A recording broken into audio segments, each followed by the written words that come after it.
வணக்க மக்களே, இன்னைக்கு நாம என்ன பார்க்க போறோம்னா 92 வருட இந்திய கிரிக்கெட் சரித்திர பிரம்மாண்ட வெற்றி சாதனை படைத்த ரோஹித் சர்மா.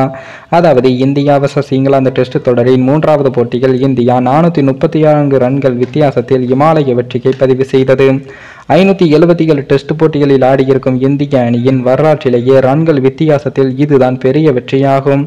இங்கிலாந்து அணிக்கு இது 2வது பெரிய தோல்வியாகும்.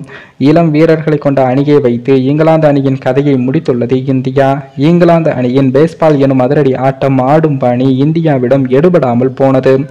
இந்த போட்டியில் முதல் இன்னிங்ஸில் இந்திய அணி 445 ரன்களை குவித்தது. ரோஹித் சர்மா 131 ரன்களும் ஜடேஜா 112 ரன்களும் குவித்து இருந்தார்கள். அடுத்து இங்கிலாந்து அணி 319 ரன்களுக்கு சுருண்டது. அதன் பின் இரண்டாம் இன்னிங்ஸ் ஆடிய இந்திய அணிக்கு ஜெய்ஸ்வால் 214 ரன்களும், சூப்மன் கில் 91 ரன்களும், சர்பரஸ் கான் 68 ரன்கள் குவித்தார்கள். இந்திய அணி 4 விக்கெட் இழப்பிற்கு 430 ரன்கள் எடுத்து டிக்ளேர் செய்தது. 557 ரன்கள் என்ற பிரம்மாண்ட இலக்கை நிர்ணயித்தது. இங்கிலாந்து அணியை கதிகலங்க வைத்தது இந்தியா. இந்த இலக்கை எட்ட வாய்ப்பே இல்லை என்பது தெரிந்த நிலையில் இங்கிலாந்து அணி 122 ரன்களுக்கு ஆல் அவுட் ஆனது.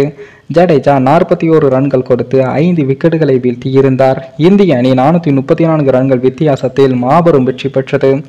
இந்திய டெஸ்ட் வரலாற்றில் ரன்கள் வித்தியாசத்தில் இதுவே பெரிய வெற்றியாகும். அதே போல இங்கிலாந்து டெஸ்ட் வரலாற்றில் இதுவே 2வது மோசமான தோல்வியாகும். ரன்கள் வித்தியாசத்தில் இந்தியா பெற்ற மிகப்பெரிய டெஸ்ட் வெற்றிகளின்படி இங்கிலாந்து 434 ரன்கள் வித்தியாசத்திலும், நியூசிலாந்து அணியிடம் 372 ரன்கள் வித்தியாசத்திலும், தென்னாப்பிரிக்கா அணியிடம் 337 ரன்கள் வித்தியாசத்திலும், நியூசிலாந்து அணியிடம் 321 ரன்கள் வித்தியாசத்திலும், ஆஸ்திரேலியா அணியிடம் 320 ரன்கள் வித்தியாசத்திலும் இந்தியா மாபெரும் வெற்றிகளை பெற்றுள்ளது.